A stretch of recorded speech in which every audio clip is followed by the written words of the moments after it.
9 de la mañana con 10 minutos, preparados ya para empezar con nuestro panel del día de hoy. Están ya conectados quienes nos acompañan en esta jornada de día jueves. Saludamos de inmediato a Sebastián Rivas, director de incidencia de Pivotes, que ya está con nosotros. ¿Cómo está, Sebastián? Muy buenos días. Muy buenos días, Rodrigo Alcaíno. Buenos días a todos los que nos escuchan acá en la SUSACH. Y también ya está con nosotros el profesor especialista en formación ciudadana, militante del Frente Amplio y exministro de Educación, Marco Antonio Ávila. Marco Antonio, también muy buenos días. Hola, un gusto saludarlo, Sebastián, Rodrigo, muchas gracias por la invitación. No, gracias a ambos por estar acá con nosotros en nuestro panel, ya preparados para ir revisando algunos de los temas de actualidad que tenemos propuestos para el día de hoy, pero como es habitual también hacemos una revisión de lo que es nuestro tema del día y en particular ahora quedándonos con este proyecto que busca poner fin a la pretensión de renta. Las empresas deberán transparentar el sueldo, es un tema que también ha sido planteado muchas veces desde la perspectiva laboral y bueno, también es un proyecto de ley que ha pasado ya el sedazo de la Comisión de Trabajo de la Cámara de Diputados y está a la expectativa de poder pasar en sala. En ese sentido, ya lo decíamos, se elimina la pretensión de renta de quienes postulan, transparentan el sueldo a las empresas que están ofreciendo el trabajo y establece sanciones a quienes no cumplan. Pueden llegar hasta las 60 UTM. 4 millones de pesos para aquellas empresas que no cumplan con esta normativa. Les dejo la palabra también para comentar un poquito esto. Sebastián, ¿qué te parece? Bueno, Rodrigo, lo primero, y quiero saludar a Marco Antonio, nos tocó trabajar bastante como exministro y tengo la mejor opinión de su disposición al diálogo, que es algo que yo sé que no solamente se valora mucho en general, sino que se valora en especial en este espacio, así que muy feliz de compartir con él. Y lo segundo, a ver, el tema de las postulaciones a los trabajos yo creo que es uno de los puntos más estudiados, analizados, desde distintas perspectivas, no solamente desde la perspectiva, digámoslo así, práctica, sino que también de estudios conductuales, qué cosas incentivan, qué cosas no, a postular para un trabajo, qué elementos hay. Hay elementos que en el tiempo se han mostrado como puntos que son importantes. Por ejemplo, el tema, yo me acuerdo que hace algunos años había toda una discusión, que afortunadamente hoy día ya no hay esa discusión en términos de si tenías que adjuntar tu foto, por ejemplo. Estamos hablando, de repente hay cosas que pueden parecer no muy obvias, no son tan obvias. Ahora, el tema de la renta, yo quisiera, yo por lo general soy más bien cuidadoso cuando uno empieza a regular estas cosas por los efectos prácticos, porque, a ver, por ejemplo, digámoslo así, si dos personas postulan a un distinto trabajo, evidentemente pueden tener distintas competencias en distintos momentos y la empresa puede estar dispuesta a pagarle a alguien más que a otro. Entonces, por ejemplo, por decirlo así, si es que yo postulo, ¿qué es lo que debiera tener la empresa? La empresa debiera tener un número fijo, debiera tener una banda fija, debiera tener, por ejemplo, un target donde diga, mira, si es que tú tienes estos requisitos, te vamos a pagar entre tanto y tanto. Si tú tienes estos requisitos entre tanto y tanto. Transparentar aún más. ¿Y qué es lo que ocurre? Pero en el fondo, a ver, y esto es algo que nosotros hemos visto también en el nivel más... uno inmediatamente piensa en las grandes empresas, y las grandes empresas en general esto se pueden adaptar relativamente fácil, pero por ejemplo para las empresas más chicas, esto aparte de todos los elementos genera un grado de estrés importante en sus procesos, que a veces son, para una pyme pueden ser 2 o 3 personas. Entonces, diciéndolo así, yo entiendo, y a ver, cuando uno ha buscado trabajo sabe que de repente el tema de jugarse con una pretensión de sueldo puede ser más bien complejo, pero me parece esas cosas que de repente uno, por regularlas, si es que no las deja muy bien atadas y con un esquema que esté a prueba de balas, pueden traer más problemas que soluciones. En un primer punto, y digamos, entendiendo que siempre estas cosas tienen que pasar por 40 sedazos, por el Congreso que muy bien conoce el exministro y todo eso, me genera cierta distancia, Rodrigo, para serte honesto. Marco Antonio, también ahí conocer un poquito cómo ves estas propuestas, ahí hacía también sus apuntes Sebastián, que de repente a la hora de revisar los proyectos hace falta escuchar un poquito lo que es en la práctica, pero Marco Antonio, no sé cómo lo ves tú. Sí, yo creo que cualquier proceso, o sea, cualquier proyecto que intenta hacer una regulación siempre va a tener pros y contras, ¿no? A veces hay que tener mucho ojo con los excesos de regulación porque finalmente lo que uno termina haciendo es rigidizando todo, ¿no? Y la complejidad que van a tener, por ejemplo, una empresa pequeña que no tiene necesariamente un gran equipo de recursos humanos para hacer el proceso completo, ¿no es cierto?, generar la información. Ahora, yo creo que hay una fuente de información muy buena para nosotros, ¿no? Y que es el servicio civil. El servicio civil ha ido estableciendo, ¿no es cierto?, cada vez con mejores herramientas, ¿no? A pesar de que es un servicio pequeño, no son tantas personas, ¿no es cierto? Y son procesos además bastante caros, ¿no? Son bien costosos los procesos de selección del servicio civil, pero tienen una experiencia acumulada respecto, ¿no es cierto?, de cómo se hacen los procesos de postulación, ¿no? Son bien claros respecto de los tiempos, los sueldos, ¿no es cierto?, las escalas. Yo creo que ahí hay mucha información, ¿no?, de cómo se ha venido haciendo esto, que además permite poner un primer filtro, ¿no?, respecto de las personas que tienen realmente interés de postular a un trabajo, ¿no? Muchas veces uno se encuentra en esta situación donde dice, por ejemplo, que la remuneración no tiene relación con la carga laboral, con la carga de trabajo es mayor finalmente, o al revés, ¿no? Entonces, todas esas cosas cuando se transparentan, ¿no? Cuando uno sabe también quién está detrás, de alguna manera, ¿no es cierto?, de esta empresa. Muchas veces uno necesita tener claridad, bueno, quién es. Cuando es uno un trabajador del Estado es fácil, sí. Pero a veces uno es parte, ¿no es cierto?, de una empresa privada, donde el financista, ¿no es cierto?, y uno a veces también necesita saber. Entonces, yo creo que cualquier proceso de regulación debería ser ampliamente discutido, obviamente siempre pensando más que en establecer obstáculos para la empresa, y complejidades, ¿no? Es más bien qué información sería pertinente para que el trabajador la tuviera a la vista cada vez que va, o trabajadora cada vez que va, ¿no es cierto?, a postular. En principio, ¿no es cierto?, podría ser la remuneración y finalmente, ¿no es cierto?, quién es el empleador finalmente. Bueno, ahí teníamos las posiciones, las opiniones al menos que nos plantean nuestros panelistas del día de hoy. Ahora también esperamos que nuestros seguidores y auditores puedan hacer lo propio en nuestras redes sociales y también en nuestro WhatsApp. Nos vamos de inmediato a los temas que tenemos propuestos para el día de hoy y partimos con estas etapas que se están viviendo al alero del proceso constitucional y en particular las distintas aristas. Sabemos que ya se ha constituido la comisión mixta, se ha avanzado también en el tema de las observaciones que surgieron de la comisión de expertos y ahora estamos también a la expectativa de cómo se va comunicando esto a los distintos territorios. Sin ir más lejos, ahí la tercera daba cuenta de que ya los integrantes del Consejo se están desplegando por sus regiones para informar respecto a este texto y de una u otra forma también empezar a generar los convencimientos en su electorado.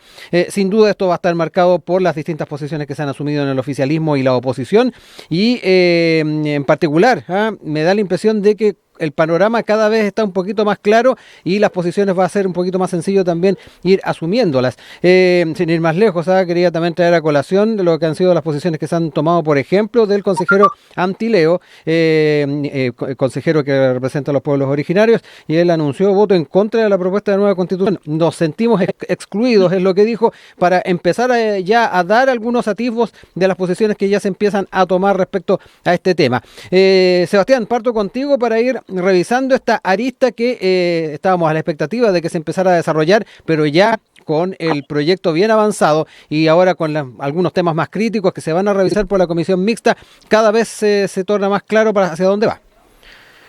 Bueno, yo creo que efectivamente, como tú dices, Rodrigo, hemos ido avanzando en el proceso. Ya ahora los temas que están sometidos a la comisión mixta son un poquito más de 30. Uh-huh.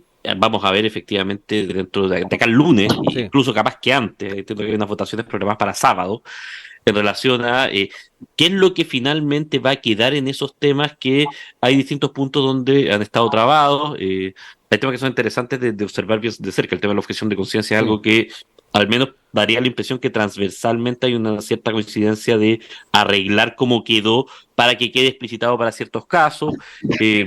Hay también otros puntos, algunos puntos específicos, hay artículos, por ejemplo, nosotros en Pivote estamos impulsando una iniciativa popular de norma, lo hemos comentado bastante, el Estado sin pitutos.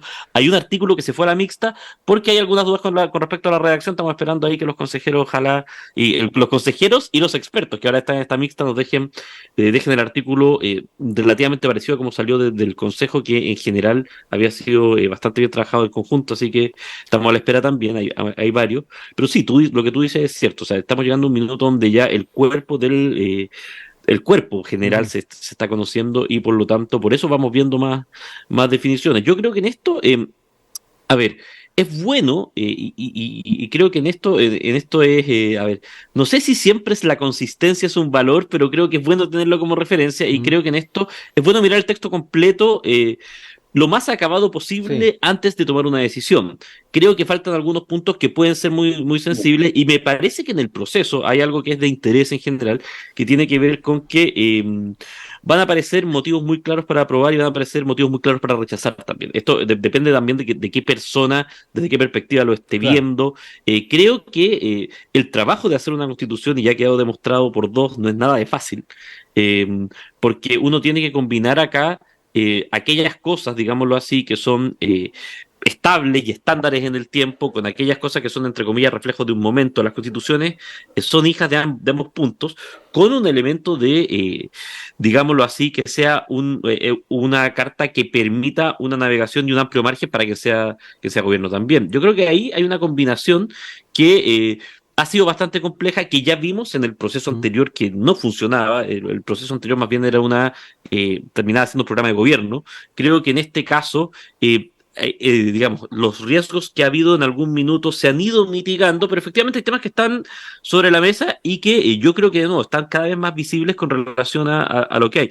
Hay cosas que son avances. Yo creo que, por ejemplo, como te digo, el tema de modernización del Estado que hemos impulsado desde Pivote es un tema que es un avance y es algo que a mí me gustaría que, independientemente del resultado, fuera discutido. Creo que algo hay que hacer con el esquema de sistema político, más allá del guarismo, más allá del número de los diputados, y creo que probablemente incluso el número puede no ser tan sensible. Hay un tema en términos de cómo los partidos se han ido debilitando, la fragmentación no ayuda a ese punto, y creo que eso se aborda en este proyecto y es algo que también debería verse, pero sí, efectivamente uno va viendo que estamos llegando al punto de las decisiones y creo que en eso, de todas maneras, es bueno esperar el último punto, digámoslo así, como para poder tomar una decisión lo más informada posible, sin perjuicio de que yo creo que ya hay elementos, para quienes lo quieran ver, hay elementos que son muy importantes por un lado y el otro. Marco Antonio, a la luz también de lo que nos plantea Sebastián, ¿cómo también has ido viendo el tema de que se vayan disipando tal vez algunas de las inquietudes que habían? Ahí aludía, por ejemplo, a los temas vinculados al sistema político. Recordemos que se ha estado planteando, por ejemplo, ahí lo que tiene que ver con la baja de parlamentarios. Hay muchos que han también aludido a la falta de rigor a la hora de dar particularmente razones de peso para efectivamente justificar un cambio de estas características. También aludía a lo que fue la experiencia anterior y las características que asumía esa constitución como programa de gobierno. No han sido pocos también quienes han dicho que esta experiencia también ha estado transitando por esas mismas sendas. Y a la luz de eso también ir viendo si efectivamente es pertinente empezar a realizar un trabajo en terreno, lo que al menos ha estado planteando por parte de la tercera, referente a los consejeros que de seguro ya de a poco van a ir yendo a sus territorios para comunicar. Sí. Oye, yo creo que nosotros hay que pensar como tres ideas que al menos yo me he planteado en este periodo, ¿no? Lo primero es que, como dice Sebastián, yo creo que conocer el texto final. Ahora, las señales, ¿no? Nosotros tuvimos un programa hace 2 semanas atrás y yo me manifestaba bastante optimista. La verdad es que yo he ido perdiendo cierto optimismo. Tengo la impresión de que el texto final va a terminar siendo, si bien no similar al proyecto anterior, al que se le aludía, ¿no es cierto?, como casi un programa de gobierno, un texto que va a consagrar de alguna manera o constitucionalizar algunas cosas que al menos a mí me parece que son bien riesgosas, ¿no? Por ejemplo, todos estos temas asociados a la representación, tener menos diputados, ¿no es cierto?, hacer un rebaraje o la posibilidad de que en el fondo siga existiendo este turismo electoral. O sea, estoy pensando en todos los elementos que de alguna manera fueron los que causaron de alguna manera esta molestia que se fue acumulando durante décadas, ¿no?, respecto, ¿no es cierto?, de la clase política. O el que no se haya necesariamente resuelto la garantía entre hombres y mujeres en términos de paridad, o la posibilidad de constitucionalizar el voucher, ¿no es cierto?, en términos del financiamiento de la educación, o que no se haya, se restrinja, no digo que se consagre en esto, pero que se restrinja, ¿no es cierto?, la posibilidad de aumentar la gratuidad en la educación superior, o la posibilidad, ¿no es cierto?, de, no sé, de repente tantos elementos que de alguna manera uno va reconociendo, ¿no es cierto?, como contrario a un Estado social, democrático, de derechos, ¿no es cierto?, que pone en riesgo. A mí me da mucho, yo tengo mucha inclinación, quizás incluso por votar en contra respecto de eso, ¿no? Yo encuentro que es bien riesgoso que se consagre en esta Constitución. Yo veía un video, no sé si ustedes lo vieron, de un programa donde estuvo José Antonio Kast, donde ¿no es cierto?, que gracias a esta constitución se podía incluso garantizar la posibilidad del home school, ¿no? O sea, hay una cosa que es contraria, ni siquiera estoy pensando, ¿no es cierto?, en las ideas de ahora, estoy pensando en contraria a la constitución. O sea, los sistemas educativos de masa surgen al alero, ¿no es cierto?, de la creación de los Estados-nación, y pensar hoy día, ¿no es cierto?, de que va a existir la libertad para que cada uno arme el currículum que quiera, o que las familias puedan decidir porque no les gustó lo que dijo el Estado, lo que dijeron, ¿no es cierto?, el colegio religioso, y o sea, hay un riesgo de populismo. Yo fíjate que he ido pensando cada vez más en que esto, mucho de lo que aparece, porque se presentan como soluciones inmediatas para las personas, pareciera, ¿no? Termina siendo de un carácter populista muy, muy, muy riesgoso.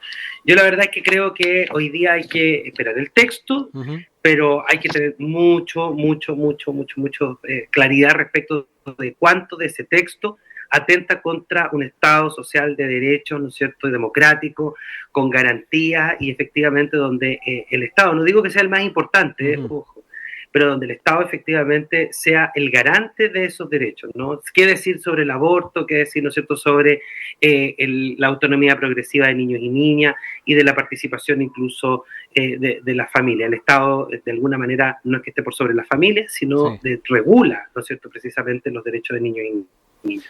Me encuentro bastante riesgoso a cómo está quedando el texto. Esperemos la mixta que va a tener estos resultados estos días. Exacto, eso es algo que ha quedado también de manifiesto en algunas de las opiniones. Sin embargo, bueno, lo que decía Marco Antonio respecto a lo que fue la conversación que teníamos hace un par de semanas atrás, a lo que efectivamente estamos empezando a analizar, donde hay sectores que efectivamente están encontrando de que este texto no cumple con las expectativas.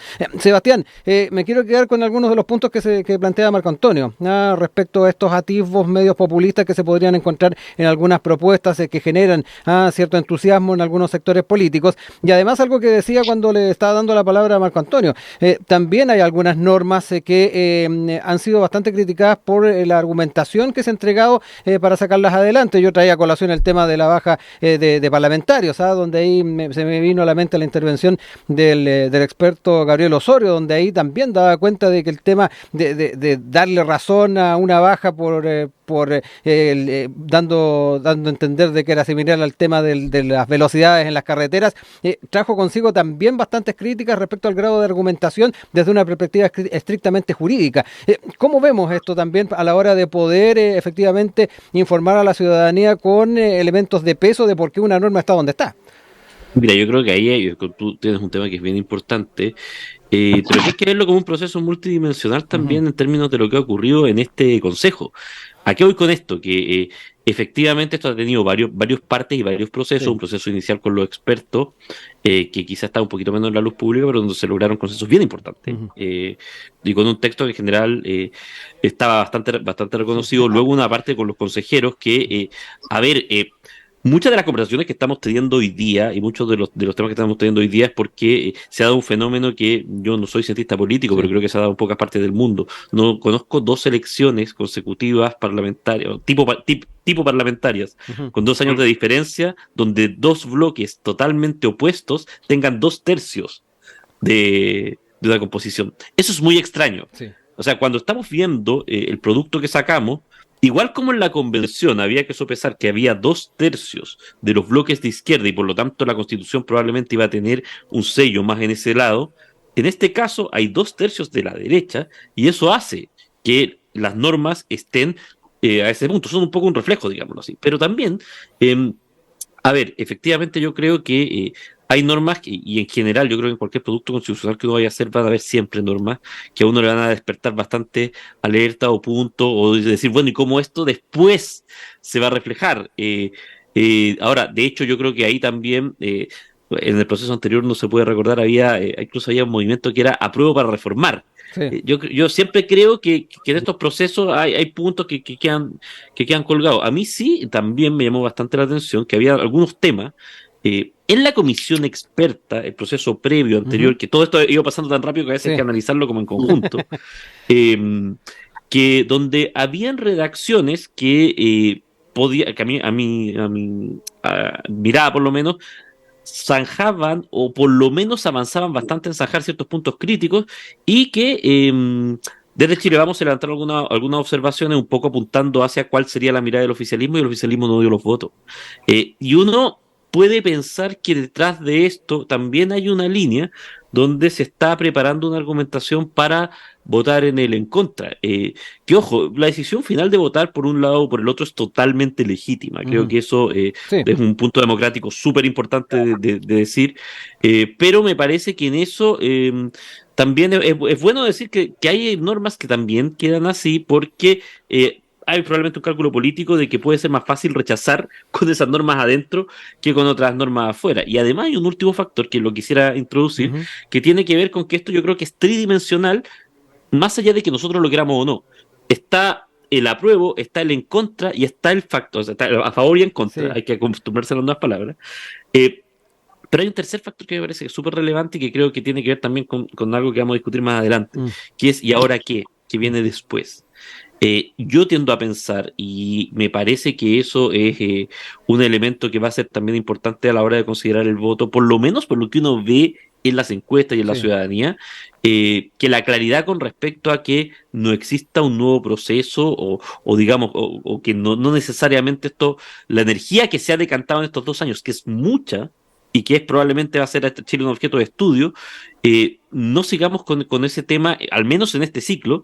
Creo que también va a ser un factor importante porque hay un cansancio de la ciudadanía, uno lo nota, más allá de que uno le guste o no, más allá de que uno pueda encontrar este proceso apasionante en términos de Mm. cómo se han plasmado las ideas, del repositorio de ideas Sí. constitucionales de diferentes signos que hay cuando uno mira el acervo de los últimos 2 años. Efectivamente creo que también ahí hay un factor. Creo que va a ser muy importante despejar el qué viene después, que va a ser muy importante despejar el qué viene después, que va a ser muy importante despejar el qué viene después, que va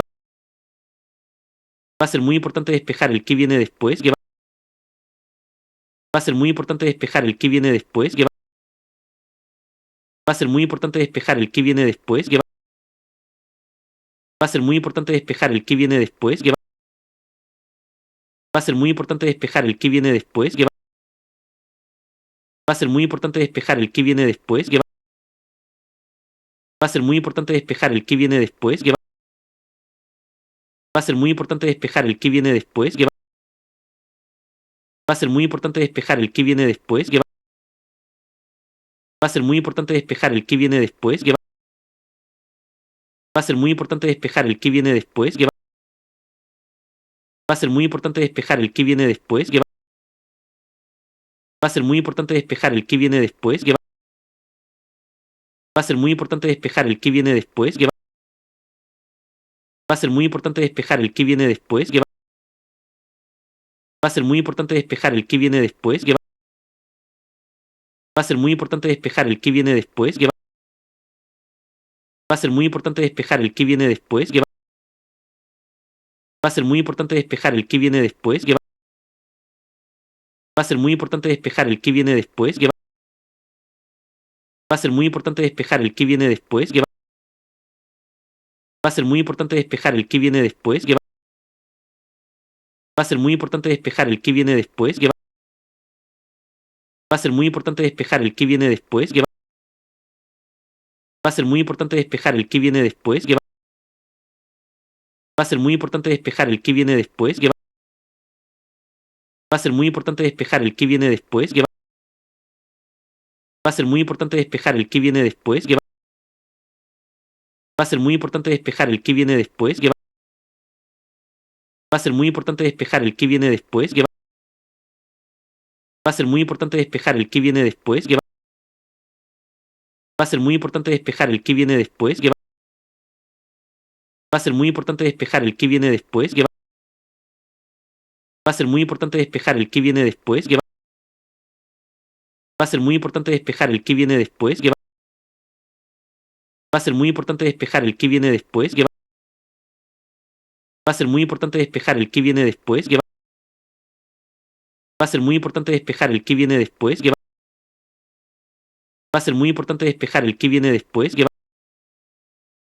a ser muy importante despejar el qué viene después, que va a ser muy importante despejar el qué viene después, que va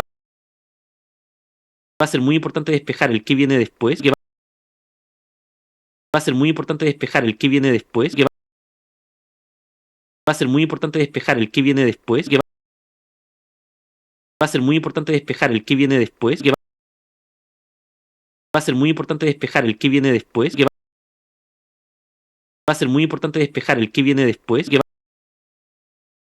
a ser muy importante despejar el qué viene después, que va a ser muy importante despejar el qué viene después. El propio Sebastián, el propio Sebastián, el propio Sebastián, el propio Sebastián, ¿no es cierto?, respecto de esto. Yo fíjate que, ¿no es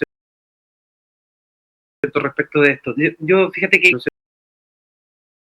cierto?, respecto de esto. Yo fíjate que, ¿no es cierto?, respecto de esto. Yo fíjate que quiero no entrar en el quiero no entrar en el quiero no entrar en el quiero no entrar en el si bien son complejos, ¿no? Si bien son complejos, ¿no?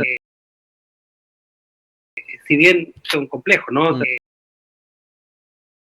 Si bien son complejos, ¿no? O sea, yo señalaba, por ejemplo, los temas de objeción de conciencia. Yo señalaba, por ejemplo, los temas de objeción de conciencia. Yo señalaba, por ejemplo, los temas de objeción de conciencia. Pero de alguna manera uno pensaría, ¿no es cierto?, en una derecha que de alguna manera sigue confiando y creyendo, ¿no es cierto?, en la democracia liberal, que yo creo que ese es un avance que nosotros hemos hecho desde las izquierdas, ¿no es cierto?, diríamos, ¿no es cierto?, no marxistas, respecto de creer efectivamente en esa democracia liberal, donde el Estado, que no es de derecha ni de izquierda, regula y establece. Hay una disposición en el mundo republicano, una mala disposición ante el Estado, como que fuera el Estado el culpable de todos los grandes males. Entonces, yo creo que ahí nosotros no hemos logrado. Si uno mira muchas de las cosas que aquí aparecen, al quedar constitucionalizado, ¿no? Por ejemplo, el tema del voucher, el tema de la objeción de conciencia, el tema, ¿no es cierto?, de la objeción de conciencia institucional, la paridad, un montón de cosas como todo contrario al Estado, todo lo que huele a Estado, todo lo que huele a regulación, todo lo que... Yo creo que ese es un tremendo error. Este es un camino abierto al populismo cuando uno de alguna manera desecha la democracia. Piensa lo que estoy diciendo, yo siendo un hombre de izquierda con una defensa bien acérrima respecto de la democracia liberal, tal como la conocemos hoy día. Yo soy defensor de esa democracia, creo que es lo que tenemos hoy día, imperfecto y todo, pero sigue siendo el Estado, si uno se fija, ¿no es cierto?, quien ojalá cada vez más eficiente, sin corrupción, con todo lo que uno quiera, más moderno, todo, pero finalmente quien tiene que establecer cuáles son los lineamientos para que de alguna manera este orden que nos hemos dado. A mí me preocupa mucho eso, ¿no es cierto?, que en la Constitución o este proyecto deje constitucionalizado, ¿no es cierto?, que finalmente termina siendo, para nosotros va a ser grabado en piedra al menos por 25, 30 años, tal como somos nosotros, ¿no? Sí. Nuestra historia es así, o quizás cuanto más, cuestiones que podrían ser muy riesgosas. A mí me da mucho temor eso, ¿no? Y como digo, yo creo que es una puerta abierta. El populismo lo que hace es que de alguna manera responden simple cuestiones que tienen trasfondos ideológicos y que son complejos. A mí me preocupa mucho, ¿no? Yo he estado escuchando con mucha atención, ¿no es cierto?, a José Antonio Kast, y cómo de alguna manera pareciera que interpreta en fácil cuestiones que son tremendamente complejas. Lo que yo acabo de señalar respecto del homeschool, ¿no es cierto?, esto de decir que cualquier familia podría en el fondo esa posibilidad de asistir presencialmente a la escuela y educar a su hijo en casa porque está, ¿no es cierto?, con una disconformidad respecto al proyecto educativo nacional o el proyecto educativo particular. Está hablando incluso del particular subvencionado, puede educar a su hijo como quiera. A veces se enlaza con la seguridad, además, Marco Antonio, de repente enlazan ese razonamiento en los temas de seguridad en los colegios, por ejemplo. Claro, pero eso es un riesgo de la democracia. Mejoremos la seguridad. Yo fui muy claro cuando era ministro respecto, ¿no es cierto?, la responsabilidad que tenían los overoles blancos, todo lo que queramos, pongamos cuanto se llama inteligencia, se puede perseguir, sanciones, todo lo que uno quiera, pero perder el espacio escolar, ¿no es cierto?, que es donde en el fondo se aprende la democracia, es muy complejo. Y así uno va sumando, ¿no? O sea, cuando uno dice la reducción de los parlamentarios, es finalmente una crisis de representatividad, porque hoy día en el fondo al tener distritos mucho más grandes, o al quitar la prohibición respecto del turismo electoral, que sabemos que es lo que pasa, que es una reproducción, ¿no es cierto?, de ciertas élites que van, ¿no es cierto?, saltando de una región en otra y son diputados 3 periodos aquí, después son senadores 2 periodos acá, después se cambian por el hijo, después por el... O sea, ese tipo de cosas son finalmente cuestiones que afectan, ¿no es cierto?, la credibilidad en la política. Entonces yo tendría mucho ojo respecto de cómo va a quedar ese texto. Estamos todos a la espera de lo que pase de aquí al fin de semana, ¿no es cierto?, en que deberíamos tener ya una una propuesta más concreta. Son las 9:36. Nosotros vamos a pedirle a Sebastián, a Marco Antonio que se queden con nosotros. Vamos a escuchar un tema musical. A la vuelta seguimos conversando, porque ya lo decía Sebastián, esto obviamente está generando expectativa o espera en algunos temas desde la perspectiva legislativa. Sin ir más lejos, ahí ya se planteó en el tema vinculado a la reforma previsional, de que se va a esperar que se vayan definiendo temas en la constituyente para ver efectivamente cómo se avanza en aquello. Vamos a hablar de lo que pasa en el Parlamento, pero antes escuchemos música. Vamos a ir de inmediato con lo que nos trae The Pointer Sister. I'm so excited. Ya estamos de vuelta con Enlace USACH.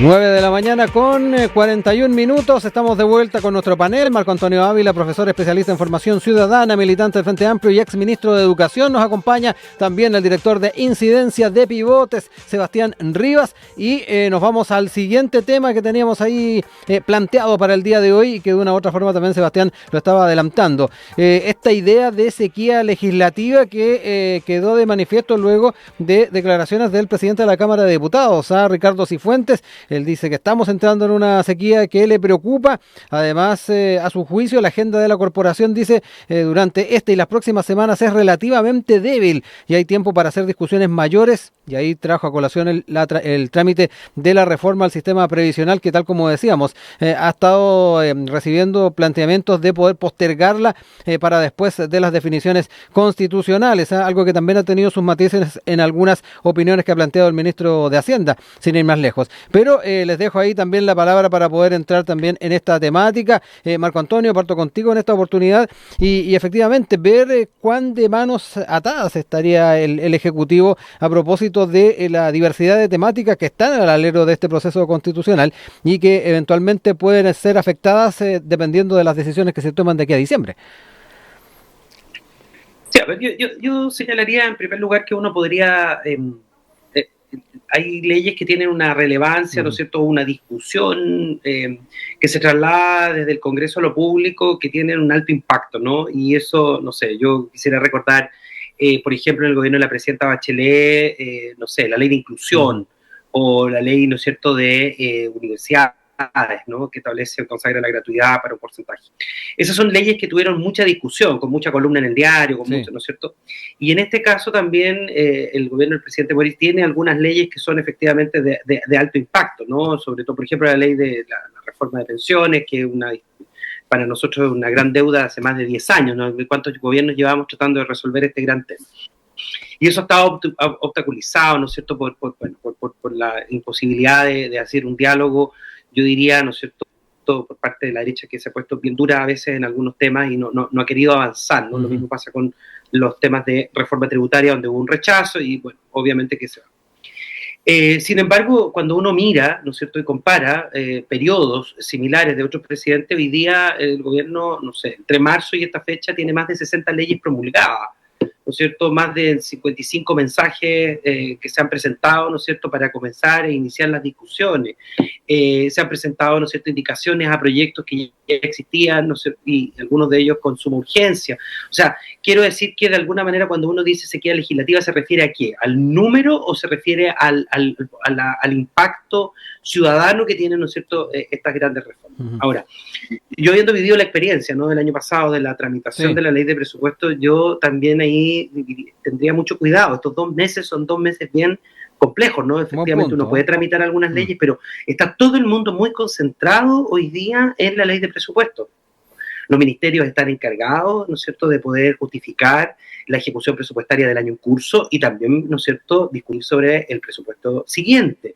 Entonces, por lo tanto, yo diría que el despacho de los proyectos, la aprobación de los proyectos, la votación de proyectos, está sujeto en estos 2 meses, ¿no?, generalmente entre octubre y noviembre, a esta contingencia que es la elaboración de la ley de presupuestos, pues viene la ley de reajuste del sector público, entonces hay que tener mucho cuidado.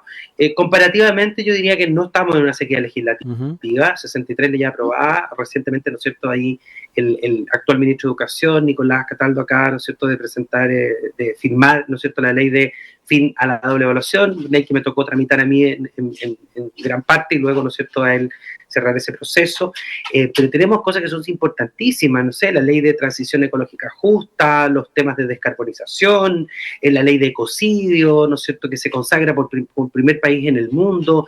Yo aquí hice una lista de algunos, miren, los beneficiarios, el monto de ingreso mensual, aumento de los beneficiarios de la asignación familiar y maternal, el bolsillo familiar electrónico, el servicio de biodiversidad y áreas protegidas. Hay una serie de proyectos que están hoy día discutiéndose en el Parlamento y que yo creo que hablan efectivamente. Ahora, que tienen impacto, quizás no porque son menores, ¿no? Como que de alguna manera nuestras grandes reformas, sí, o las grandes reformas del gobierno hoy día son, ya sabemos, ¿no es cierto?, ley de pensiones, Sistema Nacional de Cuidado y reforma tributaria, todas ellas grandes transformaciones que de alguna manera, yo diría, la derecha se ha puesto un poquito más dura, ¿no es cierto?, para avanzar en esa discusión. Sebastián, también me interesa conocer tu apreciación de, por un lado, lo señalado por el presidente de la Cámara de Diputados, saber si efectivamente se puede de alguna manera colegir que hay algo de antojadizo en algunos de los planteamientos a la luz de los números que nos entregaba también Marco Antonio, de lo que es la presentación de proyectos de ley, de urgencias y además el matiz de que se está trabajando en la ley de presupuestos y particularmente ir proyectando los escenarios de aquí a fin de año.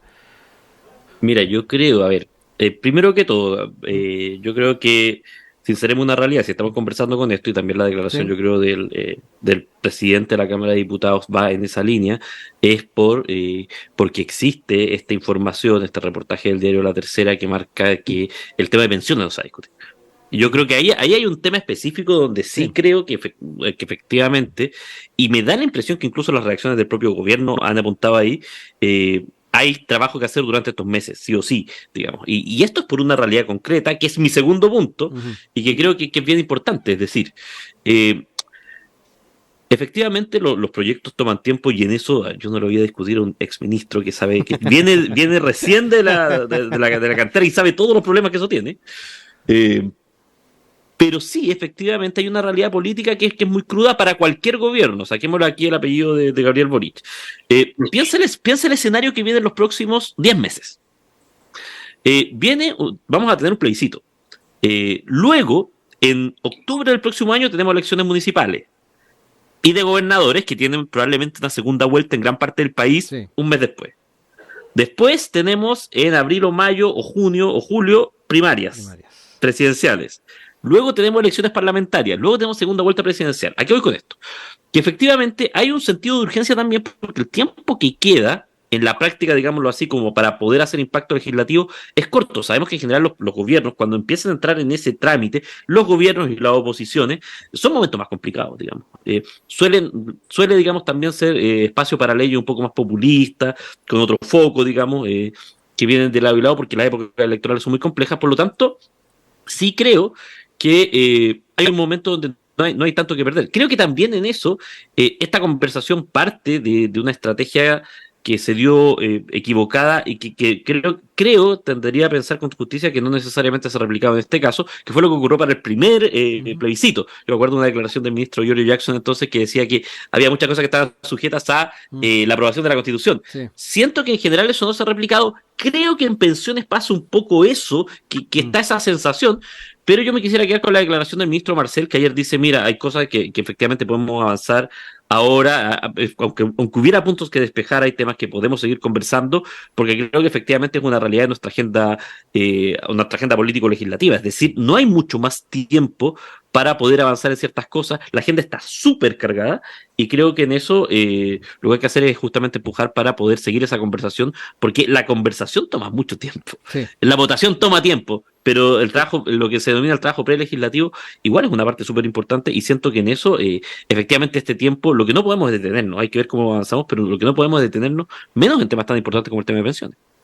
Nos quedan 10 minutos de panel, les dejo ese tiempo ahí repartirnos para ir cerrando ideas. Marco Antonio, ahí también da cuenta de el escenario del mediano plazo que se enfrenta efectivamente el gobierno a propósito no solamente de los temas vinculados a proyectos de ley, sino que además el ambiente en el que se van a estar llevando adelante muchas de esas propuestas. Él ya traía a colación las distintas fechas en lo que tiene que ver con distintas elecciones y que sabemos que siempre tienen mucha influencia en las cosas que se avanzan a nivel parlamentario.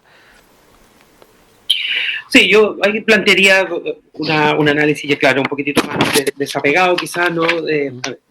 Uno tiene un programa de gobierno, ¿no? Y los programas de gobierno uno intenta, obviamente, trabajar sobre la base de ellos y hacer el cumplimiento de esas promesas, ¿no? Por eso es que los gobiernos son electos, ¿no? Por la ciudadanía, porque confía, cree, ¿no? Y yo diría que en mucho de ello uno ha logrado avanzar. Yo miraba, por ejemplo, datos respecto de cuántos proyectos, cuántas leyes finalmente publicadas, promulgadas, termina cada uno de los gobiernos alrededor de 350, más o menos, eso es un número de leyes en los últimos años. Desde Michelle Bachelet hasta Sebastián Piñera, con sus dos gobiernos, 300, 340, 350, 310, 300.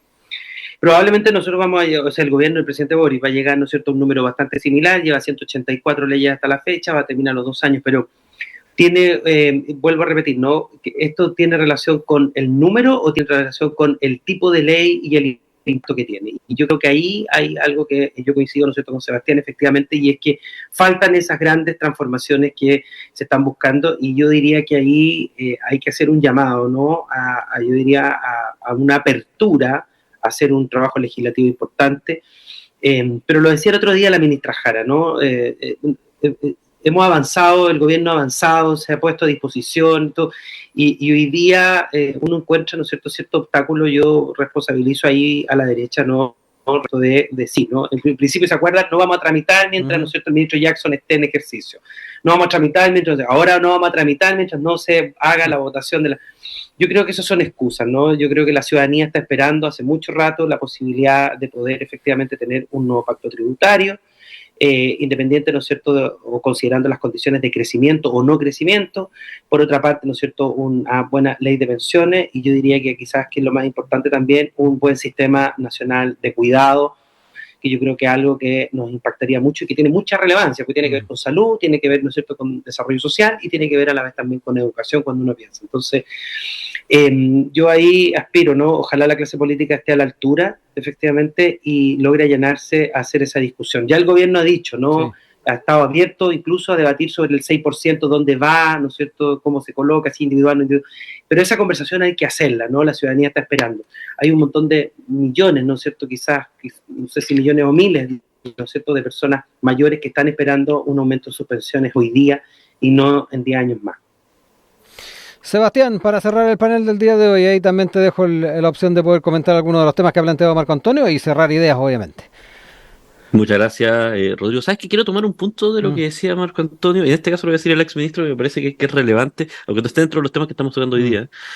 Pensaba cuando él se refería al punto de la educación, y creo que es bueno marcar algo que yo creo que es un trabajo que tenemos que hacer en conjunto como sociedad, y que si no parte desde el discurso, estamos medio complicados.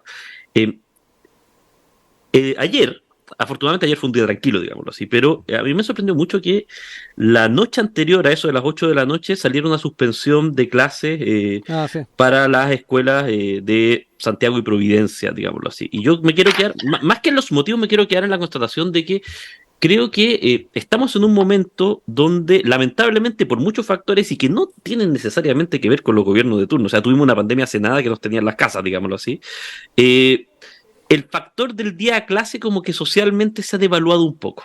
Es decir, ir a la escuela, la importancia de ir a la escuela está, digámoslo así, si hay un día de suspensión, uno como que lo encuentra, entre comillas, hasta medio normal, porque ha pasado mucho. Y yo creo que es bueno que no lo normalicemos. O sea, es bueno que digamos, sabes que esto, y lo tomé porque lo escuché y me pareció muy interesante lo que decía Marco Antonio, es decir, no es normal. Va a ocurrir algunas veces, pero tiene que ser una última ratio. En verdad uno dice, bueno, si es que nosotros no somos capaces de decir, oye, porque pasan muchas cosas en un colegio. Un colegio es un lugar donde, el colegio es el lugar donde uno podría decir que se empieza a armar la sociedad hacia atrás. Es decir, esa asistencia y un montón de cosas que no pasan. Es un lugar donde los niños se vinculan, es un lugar de monitoreo socioemocional, es un lugar donde aprendemos cosas en común, es el lugar también que permite que podamos tener un sistema de trabajo más justo finalmente. Entonces yo creo que hay un tema. Es probable que después, cuando empecemos a abrir la cancha, haya cosas donde no estamos de acuerdo, pero me parece que en términos de decir que hay un imperativo moral de cambiar esa mirada y de decir que los colegios finalmente tienen que estar siempre abiertos o lo máximo abiertos posible, salvo que haya una catástrofe general, creo que es muy importante y creo que es un cambio que parte desde lo discursivo y yo por eso recojo, espero no estarte sobreinterpretando lo que estoy, pero recojo el espíritu, porque me parece muy bueno que lo planteemos y me parece que es muy sano también como sociedad que digamos, oye, esto, entendemos por qué es, hay miles de factores sociológicos, pero es bueno que no lo normalicemos, porque no es normal y nos genera un daño muy grande. Son las 9:55, no me queda más que agradecer Marco Antonio Ávila, a Sebastián Rivas que nos acompañaron en el panel del día de hoy. Un abrazo grande a ambos, nos reencontramos pronto.